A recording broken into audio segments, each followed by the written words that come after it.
Très heureux d'être au milieu de vous ce soir. Le pasteur Christian, c'est un ami de longue date, c'est vraiment un ami d'enfance. On a grandi, on a vécu ensemble. Je suis très heureux de le revoir aujourd'hui, pasteur. Et c'est avant Dieu, c'est une chose, c'est une grâce. Vraiment, je suis heureux. Et je suis très heureux d'être au milieu de vous aussi. Et je rends grâce à Dieu. Et nous allons sans plus tarder. Je suis marié à une seule femme et père d'un enfant pour l'instant. Oui, hein, parce il faut bien souligner, hein, une seule femme et père d'un enfant. Voilà, donc je suis un des pasteurs de l'église Parole du Salut. Ça fait partie des églises des Assemblées de Dieu. C'est à Kinshasa. Bon, nous avons des églises. En fait, je suis aussi venu me reposer, mais nous avons des églises ici à Genève, à Paris, à Lille. Là, j'étais allé prêcher dimanche passé à Lille. Donc, je suis venu aussi pour visiter ces églises et apporter la parole de Dieu là-bas. Nous allons lire la parole de Dieu dans les livres de Romains. Toujours pour les présentations, j'ai un pasteur, il s'appelle Pasteur Safari.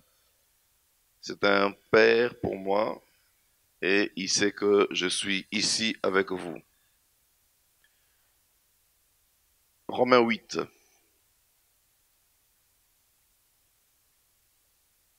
Romains 8, versets 19 à 21. Nous allons lire Romains 8, 19 à 21. La Bible dit aussi la création attend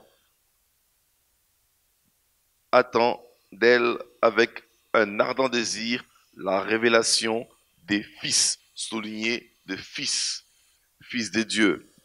Car la création a été soumise à la vanité, non pas de son gré, mais à cause de celui qui l'y a soumise, avec l'espérance qu'elle aussi sera affranchie de la servitude de la corruption pour avoir part à la liberté de la gloire des enfants de Dieu. Amen. C'est depuis un temps, j'ai un message, j'ai un fardeau dans mon cœur à transmettre au peuple de Dieu, aux enfants de Dieu. C'est ce fardeau-là. Euh, le monde attend la révélation de Fils. Donc le thème de mon message, c'est le monde t'attend. Le monde t'attend. C'est ça le thème de mon message. Donc, bien aimé, là ici on parle de le monde attend la révélation de Fils. Le monde attend la révélation de Fils. Si je peux définir un fils, c'est un homme mature. Un fils, est différent d'un enfant. Un fils est un homme mature à qui on peut confier de responsabilités. Amen. Hein? Un fils, on peut confier des responsabilités à un fils. Il est différent d'un enfant. Un fils est un interlocuteur de son père, un vis-à-vis. Donc si le père a un souci, si le père veut confier quelque chose à quelqu'un, il faut le confier à son fils. Là, le père se sent très bien à l'aise, le père communique avec le fils. Si le père a un souci, il ne communiquera pas à un enfant. Amen. Hein? Il y a une nuance. Il ne communique pas à un enfant, mais il aime son enfant. Il aime son enfant, mais il ne peut pas communiquer des soucis à son enfant. Impossible. Un enfant fait partie de la famille, on l'aime bien. On l'aime bien, un enfant, il est aimé, on lui porte de l'amour, mais on ne peut lui confier aucune responsabilité. À un enfant, on ne confie pas de responsabilité à un enfant. Impossible. Par exemple, vous êtes malade, vous dites à votre enfant de vous conduire. Tout à l'heure, j'étais dans la maison du pasteur Christian, j'ai vu ses enfants. Même s'il piquait une crie, même s'il lui arrivait un drame, on ne peut pas donner à un enfant le volant, n'est-ce pas? Et pourtant, l'enfant aime bien son père, le père aime bien l'enfant, mais il y a une responsabilité, on ne peut pas le confier le volant, même s'il y a un problème grave. Il va rester là te regarder, l'enfant ne fera rien. Amen. Vous êtes d'accord avec moi? Donc un enfant, on ne peut pas le confier une responsabilité. Un enfant, on l'aime bien, il fait partie de la famille, il est de la famille, mais responsabilité, on ne peut pas le confier. Donc en parlant de l'enfant, un enfant, en parlant avec son père, c'est toujours des demandes, et parfois des demandes qui donnent mal à la tête. Je faisais des courses avec mon fils, je suis venu avec mon fils, je faisais des courses avec lui, parfois on entre dans un magasin, il me dit, mais j'ai fait ça, j'ai dit, mais toi tu raisonnes quoi? Est-ce que tu raisonnes, est-ce que tu réfléchis? Mais l'enfant, il s'en fout. L'enfant, même si tu réfléchis, L'enfant est irréfléchi. Mais le fils réfléchit. Amen. Amen. Hein? Le fils réfléchit. Le fils est très utile à son père. Le père se repose sur le fils. Le père se repose sur le fils. C'est ce que Dieu veut de toi et de moi. Excusez-moi, il n'y a pas une montre quelque part, non? Non, là, non, je peux... Le père se repose sur le fils. Et ce que Dieu veut de toi et de moi, Dieu veut se reposer sur toi et veut se reposer sur moi. Dieu veut se reposer sur toi, veut se reposer sur moi. Je suis allé plus loin, je réfléchis un peu. Pense à comment ça s'appelle, à Adam et Ève. Adam et Ève, Dieu a créé la terre. La Bible dit que Dieu a créé la terre, mais Dieu n'a rien fait après. Vous savez ça? Dieu a créé la terre et tout ce qui existait, mais il disait très bien la Bible, Dieu n'a rien fait après. C'est l'homme qui est venu donner des noms. Au lion, il a donné un nom au lion, à cet arbre qui s'appelle manguier, citronnier. C'est l'homme. C'était à l'homme la responsabilité. Donc Dieu, en créant Adam, il a créé en tant qu'un fils. Dieu se reposait en fait sur Adam. Il dit non, là je veux me reposer, mais toi tu peux faire, tu peux gérer. À l'homme, au fils, Dieu a donné la responsabilité de gérer. Il donnait les noms même aux animaux, tout ça. Et même après que la femme soit venue, sortie de son côte, on l'appellera femme. Donc, Dieu se repose sur des fils que nous devons être en principe. Le fils, c'est ce que le père veut avec exactitude. L'enfant, non. L'enfant sait que papa est là. Papa vient du travail. Mais le fils, c'est que quand je vois mon père foncer, parler de telle manière, je sais qu'il y a un tel problème. Quand je le vois avoir la tête penchée de telle manière, je sais que le père a un besoin. Mais l'enfant s'en fout. L'enfant n'est pas là. Le fils, c'est l'homme fort de la maison. Lorsqu'il y a une adversité, on ne peut pas faire appel à un enfant. Il y a une adversité, il y a une agression à la maison, quelqu'un vient vous agresser. Ça vous arrive pas chez vous, chez nous ça arrive de temps en temps. Alors on peut appeler un fils. On appelle à un fils. Le fils peut te soutenir. Il peut mener bien, il peut protéger la maison. Mais l'enfant, non. On peut même prendre l'enfant, on peut même kidnapper l'enfant. Mais le fils, c'est difficile. Amen. Dieu veut que nous soyons des fils, des hommes capables de défendre les intérêts du royaume. Amen. Dieu veut que toi et moi, que nous soyons des fils, des hommes capables des intérêts du royaume. Dans le livre de Genèse 1, verset 26, si vous lisez, vous allez voir, Dieu a dit, créez l'homme à notre image, à notre ressemblance, afin qu'il domine. Amen. Afin qu'il domine. Donc Dieu, en te créant, Dieu voulait te confier des responsabilités. Dieu, en créant Adam et Ève, Adam était déjà des responsables. On ne les a pas créés enfants. Donc Dieu a une image de l'homme. Ce que Dieu veut, que l'homme soit responsable. Dieu ne veut pas des enfants. Dieu ne veut pas des gens qui viennent pour commander, mais Dieu veut des responsables à qui il peut s'épancher, peut se reposer. Amen. Il a dit, créons l'homme afin qu'il domine. Qu'il domine. Dominer ici, ce n'est pas écraser les autres, c'est gérer, c'est gouverner. Afin qu'il domine. Ça, c'est le premier Adam. Vous allez voir le souci de Dieu, vous allez le voir. Dieu a cherché, Dieu, dans le but de la création, Dieu a toujours voulu que l'homme puisse travailler avec efficacité, avec force. Mais le diable est venu tromper l'homme là-dedans, le premier Adam. Le premier Adam a été trompé par l'ennemi, il a perdu la force. Et Dieu, dans tout le parcours de Dieu, vous allez voir que Dieu a rien cherché l'homme. Depuis le temps, Dieu a commencé à chercher où est-ce que je peux déposer cette responsabilité, cette force. Parce que Dieu veut que tu sois, qu'on le ressemble, qu'on sente son odeur, qu'on répande la gloire de Dieu. Nous sommes parfois faibles. Ce que Dieu souhaite, que nous soyons des fils, des hommes. Amen.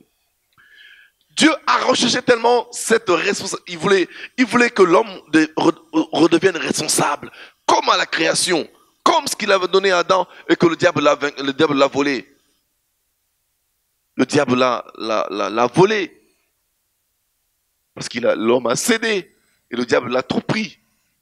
Et Dieu a recherché, Dieu s'est toujours battu pour remettre la responsabilité, la force à l'homme, afin que l'homme puisse gérer. Il est allé avec Abraham, mais avec imperfection. Il a parcouru les hommes, mais imperfection. Moïse, Abraham, des Noé, mais imperfection. Jusqu'à ce que Dieu nous envoie son Fils, Jésus-Christ. Vous allez lire dans le livre de Jean 1, verset 12. La Bible dit, à ceux qui l'ont connu, à ceux qui croient en son nom, il leur a donné le pouvoir. Donc vous allez voir que Dieu cherchait comment faire pour reprendre l'homme. Il a dit non, je choisis le second Adam. Le deuxième Adam. Et à qui Dieu a remis la responsabilité. Et lui, il est venu contacter l'homme et il redonner tout à l'homme. Il dit à l'homme, voici le pouvoir qui accompagnera ceux qui auront cru. Ça veut dire que directement, nous allons faire le transfert. Parce que je veux que Adam la redevienne ici. Dieu a un souci. Il veut voir de fils des Adam revenir avec puissance, avec gloire. Dieu, c'est le souci de Dieu. Voilà pourquoi Dieu a récupéré. Il a dit non, il a essayé de travailler avec les autres. Il a dit non, c'est pas possible. C'est que Jésus soit venu sur la terre. Et il dit, la seule personne a dit, voici en qui j'ai mis mon fils, en qui j'ai mis tout mon espoir, mon espérance. Suivez-le.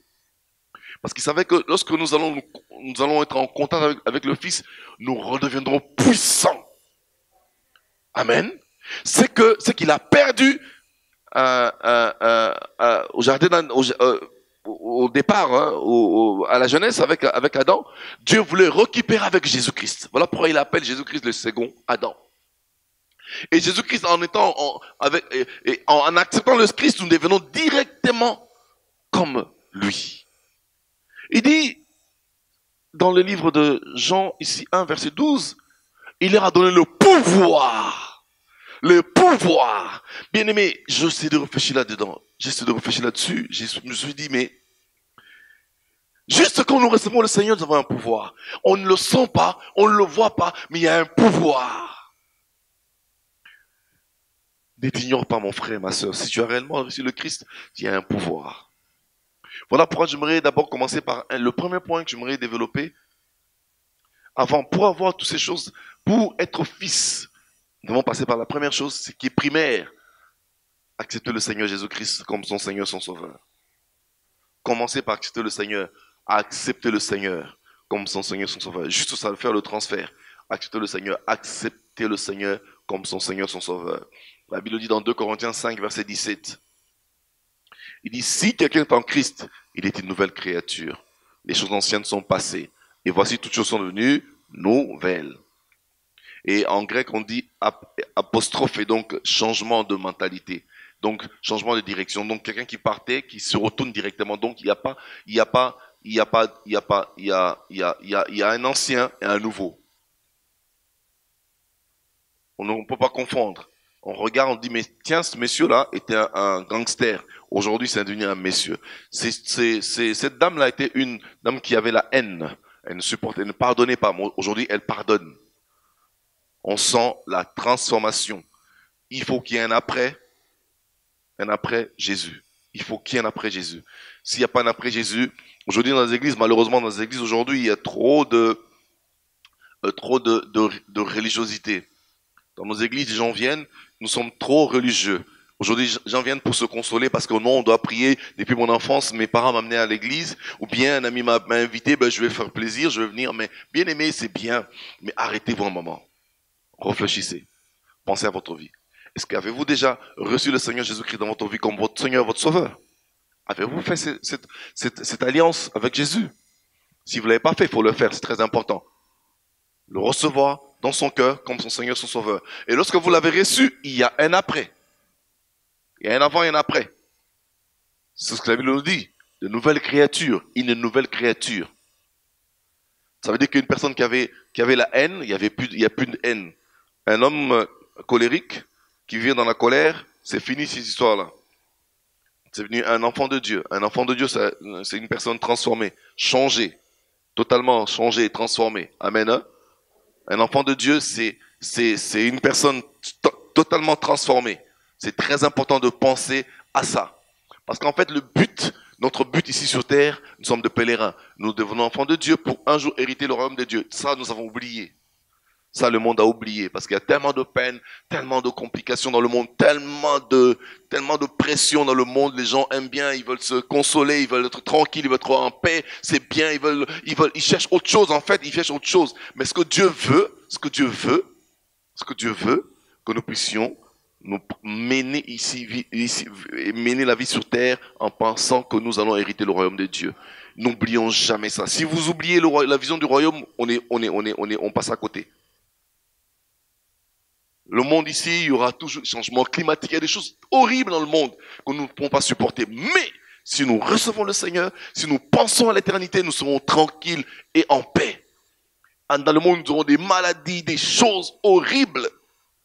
Mais lorsque nous avons la vision du ciel, nous serons en paix, paisibles. Nous penserons au paradis. À chaque fois, nous pensons au paradis. Ça ne veut pas dire qu'il ne faut pas bien vivre. Il faut bien vivre.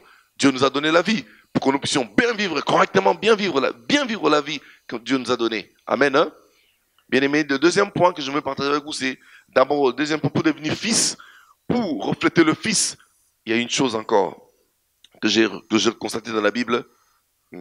Savoir vivre une vie de consécration.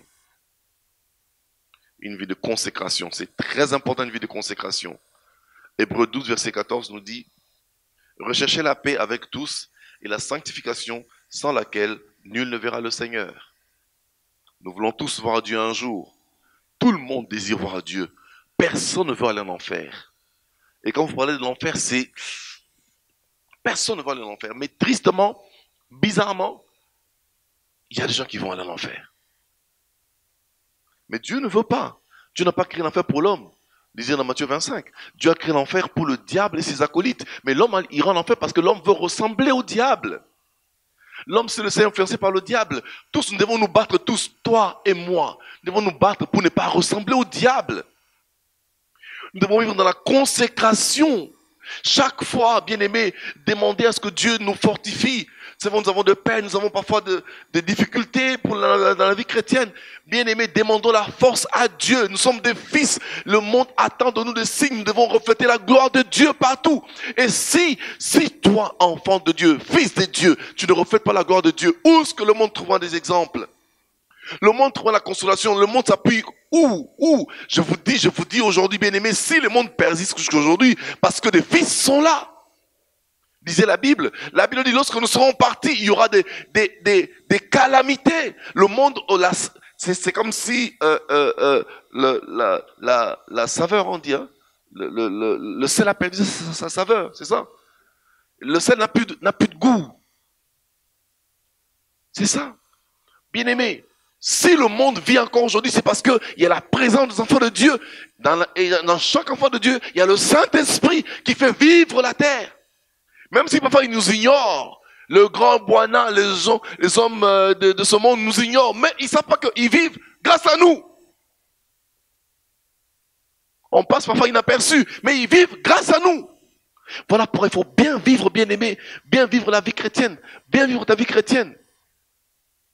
Refléter la gloire de Dieu, sentir l'odeur de Dieu. Nous devons refléter la gloire de Dieu. Nous sommes des fils.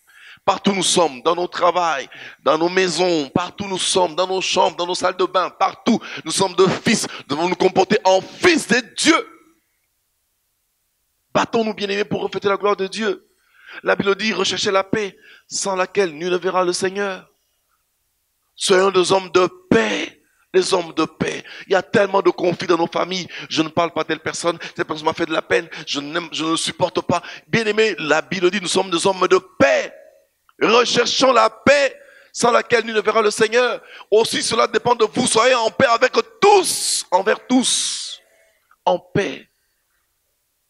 Dans l'avenue où tu habites, dans l'appartement où tu vis. Soyez en paix. Même envers nos ennemis, soyez en paix. On ne peut pas haïr les ennemis. Nous, on ne hait pas les ennemis. Parce que les ennemis sont des gens qui n'ont rien compris de la vie. Toi, tu as compris parce que tu as Jésus. Tu as compris quelque chose, tu as Jésus. Mais tu ne peux pas condamner celui qui n'a pas compris. Moi, je dis, personne ne peut me faire de la peine. Personne ne me fait de la peine. Personne ne touche mon cœur parce que je comprends la vie de tout le monde. Quand quelqu'un me fait du mal, je comprends que cette personne ne connaît rien. Une personne qui se comporte mal envers moi ne peut pas me faire de la peine. La peine que j'aurai, c'est que la personne n'a rien compris. Vous comprenez? Lorsque, il y a 2, 3, 4 jours, je recevais un appel d'Afrique. Quelqu'un qui se plaignait. J'avais mal au cœur, non pas à cause de ses plaintes, mais à cause de sa vie. Je dis, cette personne n'a rien compris. La personne se plaignait. Je dis, oh.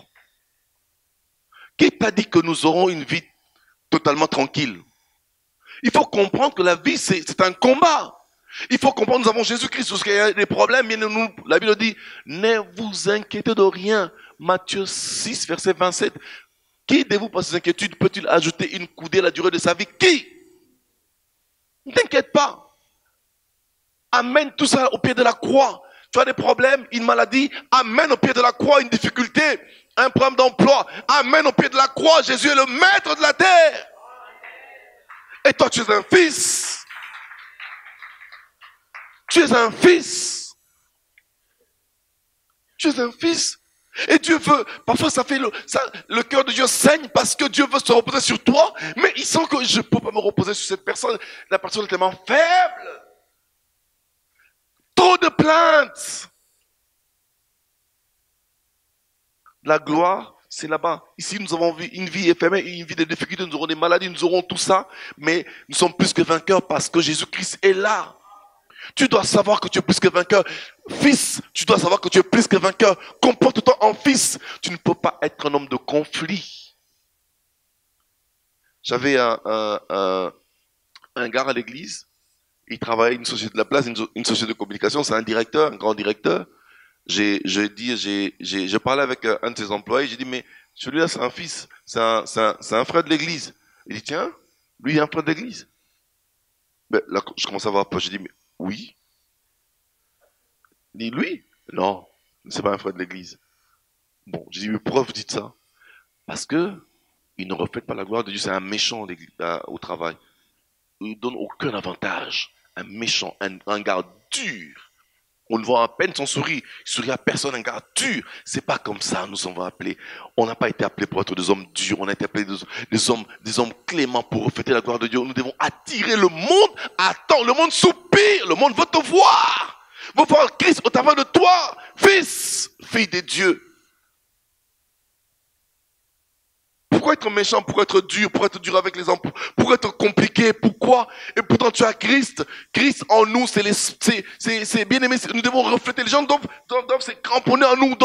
Ils doivent nous suivre parce qu'ils doivent voir la joie de Christ. C'est très important. C'est très important. Mais tout le temps frustré par la vie, attaqué par la vie, atteint par la vie, ou toujours frustré, toujours marchant comme étant un malheureux, une malheureuse. Bien-aimé, je te dis ceci, tu n'auras pas tout ce que tu veux, mais ça ne veut pas dire qu'il faut être malheureuse. Nous avons déjà Jésus-Christ, c'est la vie, c'est l'essentiel. Soyons comme des amis de Daniel. Il dit, même si on ne nous jette pas, nous n'allons pas trahir, même si on n'a pas ce qu'on veut, on ne trahira pas Dieu. La sanctification est une force qui nous ouvre de portes là où nous n'entendons pas. Sanctification. Daniel a refusé de s'essuyer du mur du roi. Bien aimé, il a refusé Daniel. Et Dieu l'a distingué. Les amis de Daniel ont refusé de trahir leur maître. Dieu les avait distingués. Parfois je réfléchis. Hein. Je dis vraiment, face au lion. On dit, régner le maître. Bien aimé, c'est pas facile. Hein. On lit. Hein. On lit les récits de Daniel, mais c'est pas facile. Fausse au lion, on dit seulement régner seulement le maître, c'est pas grave. De temps en temps, nous régnons les maîtres, toi et moi, de temps en temps, nous régnons le maître. Il n'y a même pas devant un fausse au lion. Parfois, seul dans ta chambre, tu régnes le maître. Par une situation, tu régnes le maître. Moi, il m'arrive de temps en temps, parfois aussi. Je dis, Seigneur, donne-moi la force de vaincre le mal. Donne-moi la force de vaincre le mal. Nous devons avoir, Dieu nous donne la force, demandons toujours la force afin que nous puissions arriver à vaincre le mal. Amen. Hein? Il est très important, bien aimé. La force au lion. Daniel dit, non, je ne trahirai pas le maître. La force, je m'en fous. Même si les amis de Daniel aussi en face, la fournaise ardente. Les amis de Daniel en face, la fournaise ardente. Qu'est-ce qu'ils avaient dit? Même si notre Dieu ne nous délivre pas, nous ne te servirons pas au roi. Oh, fournaise ardente. Mais comme ils ont défendu le maître, Dieu les a défendus aussi. Apprenons à refléter la gloire de Dieu. Dieu nous défendra dans nos difficultés, dans nos problèmes, bien aimé, nous avons tellement de choses à espérer. Dieu viendra dans nos vies. Dieu viendra combattre pour nous aussi. C'est important de le savoir. C'est important de le retenir. C'est très important, bien aimé. Amen. Hein? Troisième point, pour refléter la vie de fils, c'est la vie active de prière. C'est ce que beaucoup d'enfants de Dieu ont un peu oublié. La vie active de prière.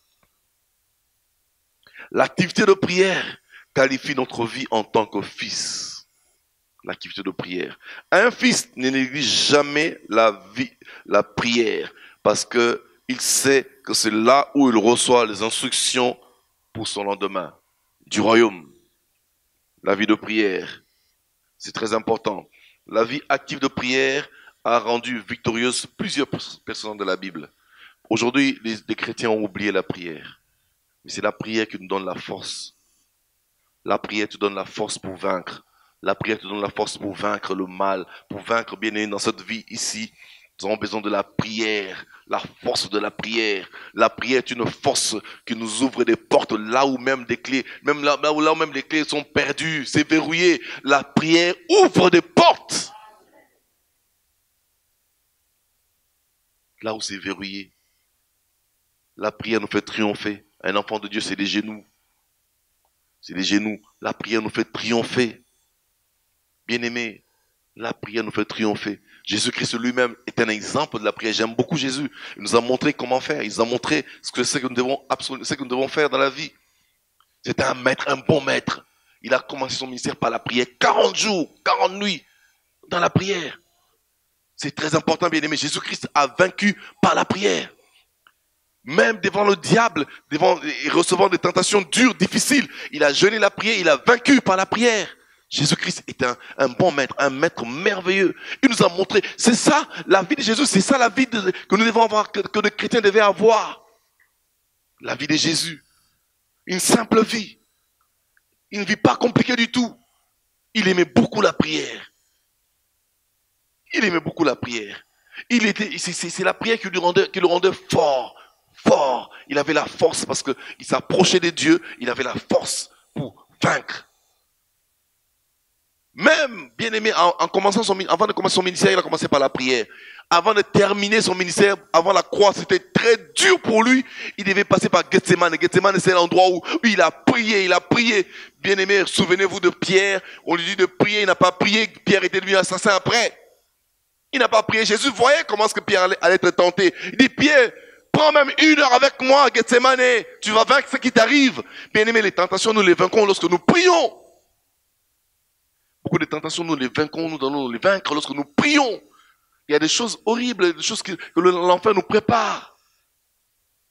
L'enfer nous prépare sur des coups, des complications. Mais la prière déjoue le plan de l'ennemi. La prière déjoue le plan de l'enfer.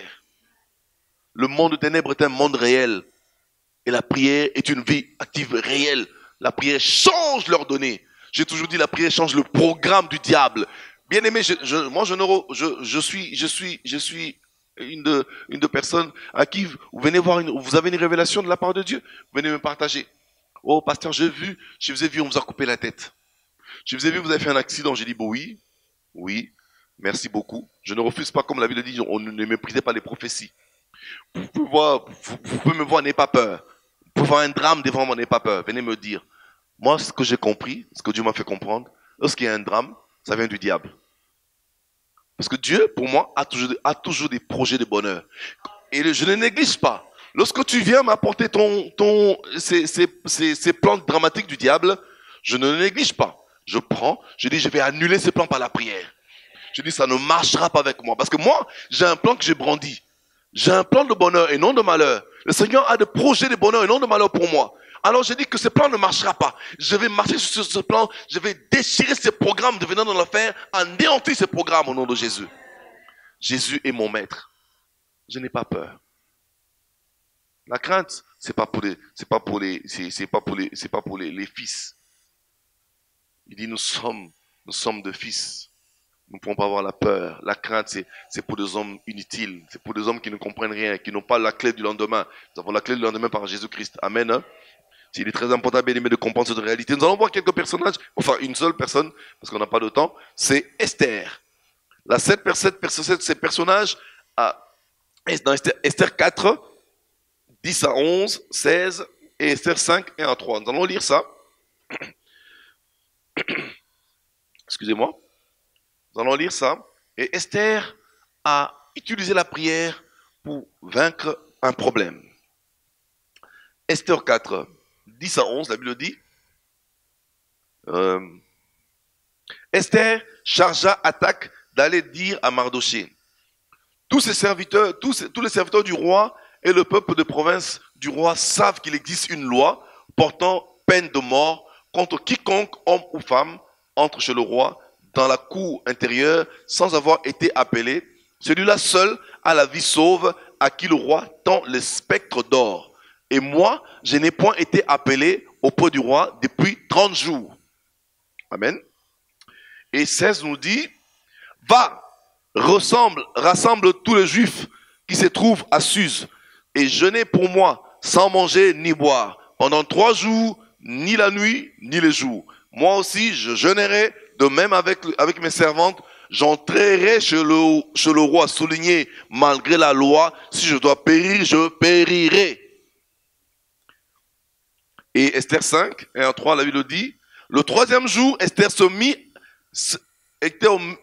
mit ses vêtements royaux et se présentant dans la cour intérieure de la maison du roi. Devant la maison du roi. J'aime bien la foi d'Esther. Elle a mis ses vêtements royaux parce qu'elle n'a pas mis les vêtements de deuil.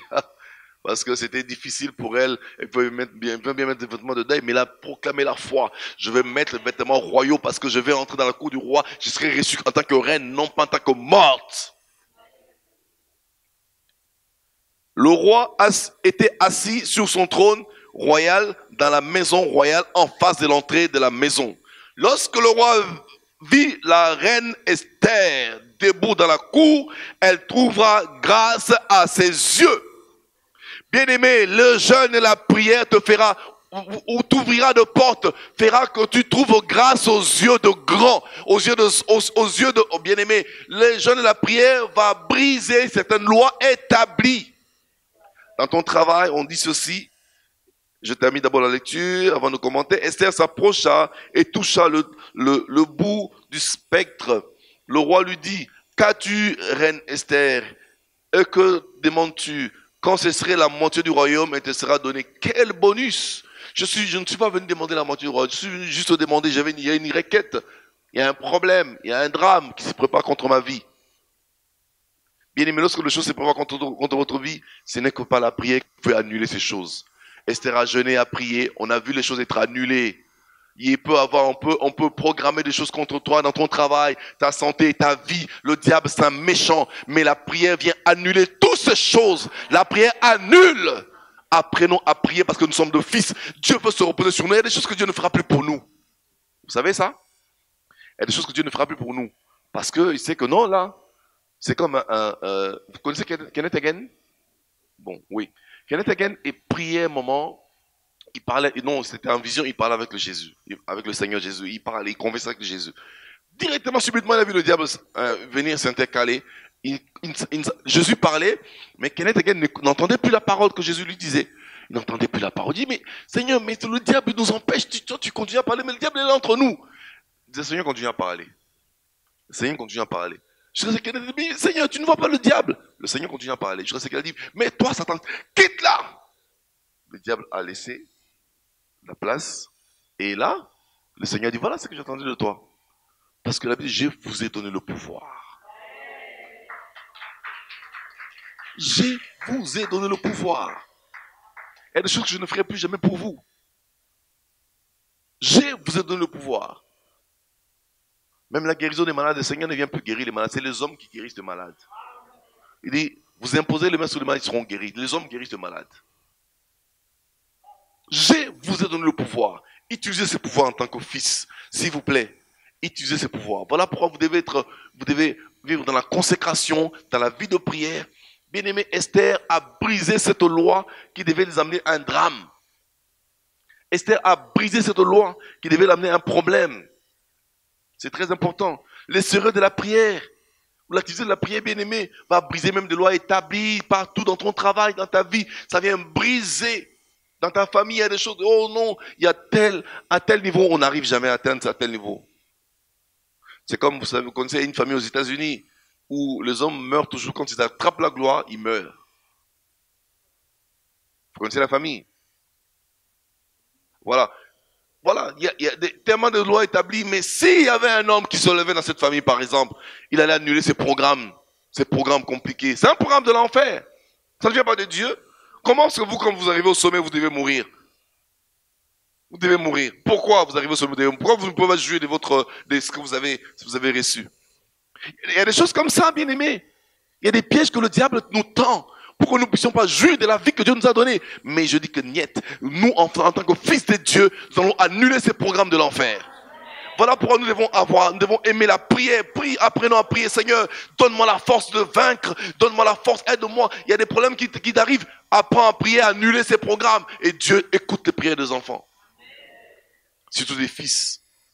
Un homme de prière ne subit pas les influences du monde des ténèbres, ne subit pas les influences de l'enfer. Un homme de prière ne subit pas. Il ne subit pas. Il influence. Un fils ne subit pas. Il influence. Il y a un problème au travail, oh non, il y aura le licenciement. Tes genoux par terre, ça peut changer de programme. La Bible dit le cœur de roi se trouve entre les mains de Dieu. Utilisez la parole. Voilà pourquoi lisez beaucoup la parole de Dieu. La Bible a tellement le cœur doit se trouver entre les mains de Dieu. Si tu pries, Dieu peut troubler le cœur du roi. On a vu ici Esther, hein? Mardochée s'est à prier. Le cœur de roi était en trouble. Si vous lisez, j'aime bien le livre d'Esther, ça nous parle de la prière. Le cœur de Dieu du roi était en trouble jusqu'à ce qu'il n'a pas dormi. Dieu peut enlever le sommeil sur celui qui veut te faire du mal. Il peut enlever Dieu est grand et Dieu est puissant. Considère la puissance de Dieu. Amen. C'est très important, bien-aimé. Un homme de Dieu ne peut pas subir. Un fils ne subit pas. Voilà pourquoi Dieu nous a donné le pouvoir. Le pouvoir, c'est la force. Je vous ai donné le pouvoir de marcher sur les serpents, sur le scorpion. Non pas que sur le scorpion, c'est tout puissant de l'ennemi et rien ne pourra vous nuire. La Bible dit nothing. Rien ne pourra vous nuire. Rien ne pourra vous nuire. R-I-E-N. Rien ne pourra vous nuire. Dieu ne ment. Je crois simplement la parole de Dieu. Simplement la parole de Dieu. Moi, je ne m'inquiète pas, même quand il y a des problèmes. La Bible, on n'a pas dit qu'on n'aura pas de problème. On aura des problèmes. On dit, vous aurez des tribulations, gardez courage et vaincu le monde. Il dit, on vous fera la guerre, mais vous êtes plus que vainqueurs. On ne vous vaincra pas. La guerre, vous allez le ressentir, hein, vous allez sentir la guerre, vous sentez la guerre, là, hein, vous êtes attaqué, vous sentez, mais levez-vous. Proclamez la parole de Dieu, dit, on ne me vaincra pas. Jusqu'à ce que le jour du Seigneur arrive. Parce qu'il y a toujours un jour, entre parenthèses, il y a toujours un jour où ton ange ne sera pas là. Alléluia. Il y a un jour où ton ange ne sera pas là. Vous savez, Jacques, en prison, son ange n'était pas là. Même le grand Jean-Baptiste, en prison, son ange n'était pas là. Il y a un jour où toi, grand, Jésus-Christ a parlé de Jean-Baptiste comme un grand, mais un jour son ange n'était pas là. Et un jour ton ange ne sera pas là. Là, c'est le jour où le Seigneur a préparé pour toi. Amen. Mais il a osé, le Hérode a osé avec Pierre. Son ange était là. Il dit non, stop, ça, cette chose ne peut pas arriver. Quand ton ange est là, bien aimé, et puis activé par la prière de l'assemblée, ah non, ça ne marchera pas. Voilà, vous devez aimer la prière. Vous devez aimer la prière. La prière annule le programme de l'ennemi. Pierre devait être zigouillé, mais la prière est montée. Oh là là, bien aimé, le programme a échoué. On devait le présenter pour le tuer, a échoué. La prière fait échouer le programme du diable dans vos vies. Bien aimé, nous sommes appelés à être des hommes forts, influencés. Bien aimé, nous sommes appelés. Toutes ces choses, bien aimé, sont possibles au Fils. Parce que le Fils est attaché à son Maître. Pour terminer, bien aimé, nous allons lire quelques passages de la Bible dans Jérémie. Commençons par Ésaïe 9, verset 5. La Bible dit, un fils nous est donné. Ésaïe 9, un enfant nous est né, mais un fils. Ésaïe 9, verset 5. Un enfant nous est donné, mais un fils. Un enfant nous est né, mais un fils nous est donné. Un enfant est né. Mais c'était pas, on n'a pas suivi un enfant, on a suivi un fils. Toi aussi, Dieu attend que tu quittes le stade d'enfant, que tu deviennes fils, responsable. Amen. Hein? Que tu reflètes la gloire de Dieu dans ton travail, partout. Que tu reflètes la gloire de Dieu, que tu sois fils, fille de Dieu. Partout tu es, tu proclames la parole de Dieu dans chaque circonstance, à chaque fois. Proclame la parole de Dieu. Amen. Hein? C'est très important, bien aimé. Dans Jérémie 1, versets 6 à 7, la Bible dit ceci. J'ai répondu, Seigneur éternel, voici je ne suis point, je ne sais point parler car je suis un enfant. Dieu dit, arrête. Ne dis pas je suis un enfant, car tu iras vers tous ceux auprès de qui je t'enverrai et tu diras ce que je t'ordonnerai. Tu n'es pas un enfant, tu es un fils. Arrête de te comporter comme un enfant. Arrête de chialer à chaque fois. Arrête de te comporter comme un enfant.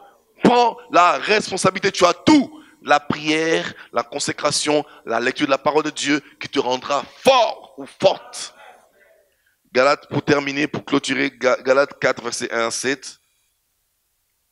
Galates 4, verset 1 à 7, la Bible nous dit ceci. Car aussi longtemps que l'héritier est un enfant, je dis qu'il ne diffère en rien d'un esclave, quoi qu'il soit le maître de tout. Mais il est sous des tuteurs et des administrateurs jusqu'au temps marqué par le Père. Nous aussi, de la même manière, lorsque nous étions enfants, nous étions sous esclavage de rudiments du monde. Mais lorsque le temps ont été accompli, Dieu a envoyé son fils né d'une femme, né sous la loi, afin qu'il racheta ceux qui étaient sous la loi, afin que nous reçussions l'adoption.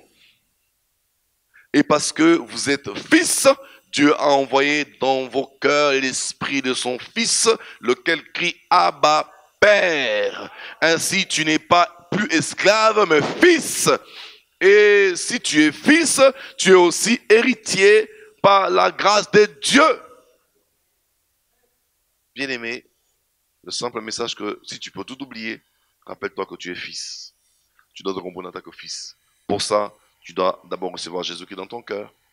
Deuxième chose, tu dois vivre dans la consécration, être un homme de paix, sentir l'odeur de Jésus partout où tu es, tu reflètes la gloire de Jésus, l'odeur de Jésus. Troisième chose, et puis vivre la vie de prière, faire de la vie de prière une activité. Que Dieu bénisse sa parole, que Dieu vous bénisse. Merci.